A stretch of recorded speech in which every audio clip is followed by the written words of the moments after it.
बांग्लादेश हिंसा की आग में जल रहा है। Now, the European Union has criticised the use of excessive force against student protesters in Bangladesh. Bangladesh's Supreme Court has drastically scaled back a controversial quota system for government jobs.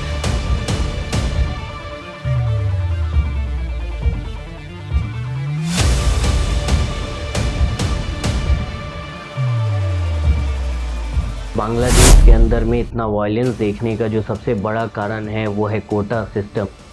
Bangladesh में 56% reservation दिया जाता है, जिनमें से 30% सिर्फ freedom fighters के descendants को दिया जाता है। इस वीडियो में हम लोग विस्तार से जानेंगे कि आखिर बांग्लादेश में इतनी हिंसा क्यों हुई, क्यों हो रही है अब भी, और हिंसा के पीछे वजह क्या है।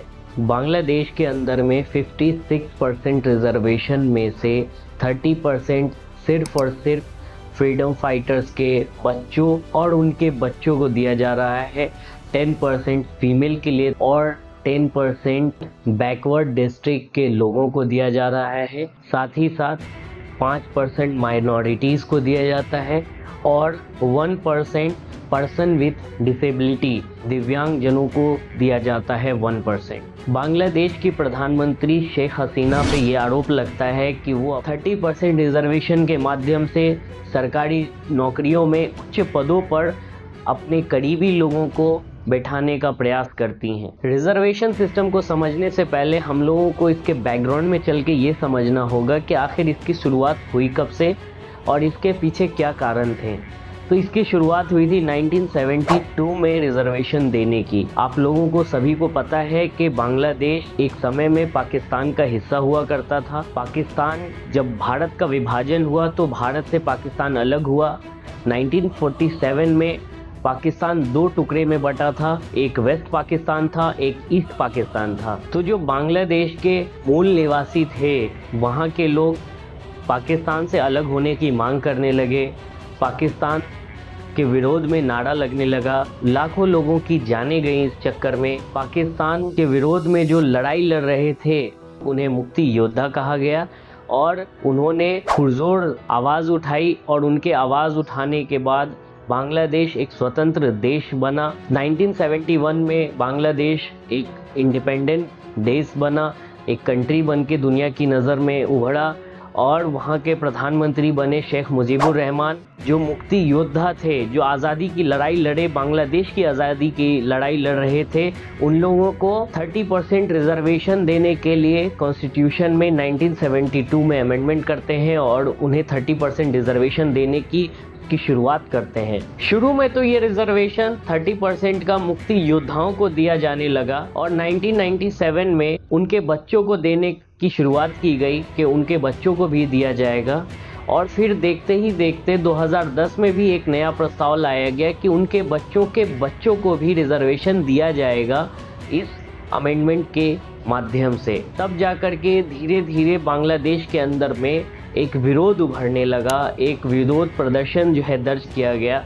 जब वर्ष 2010 में देखा है कि जो उनके डिसेंडेंट्स को रिजर्वेशन देने की बात की गई 30%, तब 2013 में कुछ मूवमेंट्स उभरे थे जिनको बहुत ही आसानी से दबा दिया गया, क्योंकि वो मोमेंट उतना ज़्यादा तेज़ी से उभर नहीं सका, लेकिन प्रयास ज़रूर किया गया था कि इसको वापस लिया जाए। लेकिन फिर 2018 में भी इसका विरोध किया गया और इसका विरोध को देखते हुए शेख हसीना ने 2018 में फर्स्ट क्लास और सेकंड क्लास की नौकरियों में रिजर्वेशन देने की प्रथा को समाप्त कर दिया। कहा कि अब 30% रिजर्वेशन फर्स्ट क्लास और सेकंड क्लास की नौकरियों में नहीं दी जाएगी। फिर जाकर के 2021 में देखने को मिलता है कि फ्रीडम फाइटर्स के कुछ बच्चों ने जाकर के हाई कोर्ट में एक अपील किया कि उन्हें जो रिजर्वेशन है 30% का वो दोबारा से दिया जाए। के लिए पेटिशन डाला कोर्ट में और इसके ऊपर सुनवाई करते हुए 5 जून 2024 को हाई कोर्ट का ऑर्डर आता है कि जो 30% रिजर्वेशन है वो फिर से लागू किया जाए देश में और जो फ्रीडम फाइटर्स हैं उनके बच्चों को 30% का रिजर्वेशन फिर से दिया जाएगा। तब जाकर के आप देखेंगे कि 56% रिजर्वेशन फिर से हो गया। 44% ही ऐसे सीट्स होते थे जहां पे मेरिट के आधार पे फाइट करते थे स्टूडेंट्स। जब 5 जून 2024 को ये ऑर्डर आता है सुप्रीम कोर्ट का, तब कुछ समय वेट करते हैं स्टूडेंट्स। फिर लगभग 1 महीना इंतजार करने के बाद स्टूडेंट्स विरोध प्रदर्शन करने लगते हैं, शांतिपूर्वक विरोध करते हैं। लेकिन अब यहाँ पे एक सवाल समझने वाला ये है, आप लोगों के मन में एक सवाल ये आएगा कि ऑर्डर तो कोर्ट का था, लेकिन आखिर जो स्टूडेंट्स हैं वो विरोध कर रहे हैं सरकार की, शेख हसीना के विरोध में प्रदर्शन कर रहे हैं। तो इसका कारण सीधा सा ये है कि बांग्लादेश की आवाम, बांग्लादेश की जनता ये मानती है कि बांग्लादेश के अंदर में जो भी कुछ होता है, शासन, प्रशासन, पुलिस, जितनी भी व्यवस्था है, कोर्ट, वो सब बांग्लादेश के अंदर में शेख हसीना के आदेश पर चलती है, उसके हुकूमत पे चलती है। एक तरीके से कहा जाए तो उन लोगों का मानना है कि बांग्लादेश के अंदर में एक डिक्टेटरशिप चालू है। 1 जुलाई को जब स्टूडेंट प्रोटेस्ट करने के लिए निकलते हैं तो शेख हसीना कहती हैं कि आप प्रदर्शन क्यों कर रहे हैं, क्योंकि जब मामला सुप्रीम कोर्ट में चला गया है, सुप्रीम कोर्ट का जो ऑर्डर आएगा वो हम लोग मान लेंगे। आप प्रदर्शन करना, आप विरोध करना बंद कर दीजिए। साथ ही साथ सरकार ने ये भी आरोप लगाया प्रदर्शनकारियों के ऊपर कि ये जो प्रदर्शन हो रहा है, ये जो प्रोटेस्ट हो रहा है, ये अपोजिशन की साजिश है, ये अपोजिशन करवा रहा है, ये स्टूडेंट्स नहीं हैं। लेकिन ऐसा नहीं था, स्टूडेंट्स वाकई प्रोटेस्ट कर रहे थे, विरोध कर रहे थे रिजर्वेशन के खिलाफ, कोटा सिस्टम के खिलाफ। और फिर देखते ही देखते 7 जुलाई का दिन आता है। 7 जुलाई को ट्रेन, बसों को रोका जाता है, लेकिन शांतिपूर्वक रोका जाता है। वायलेंस बढ़ना शुरू होता है 14 जुलाई के बाद से। 14 जुलाई को शेख हसीना एक प्रेस कॉन्फ्रेंस करती हैं और शेख हसीना प्रेस कॉन्फ्रेंस में कहती हैं कि ये जो प्रोटेस्टर्स हैं, ये चाहते हैं कि हम फ्रीडम फाइटर्स के जो वंशज हैं, डिसेंडेंट्स हैं, हम उनको रिजर्वेशन नहीं दें तो क्या हम इन रजाकारों মুক্তিযোদ্ধাদের নাতিপুতিরাও পাবে না, তাহলে কি রাজাকারের নাতিপুতিরা পাবে? उसका सीधा सीधा मतलब ये है कि जो शेख हसीना है वो प्रोटेस्टर्स को एक रजाकार कह के बुलाती है।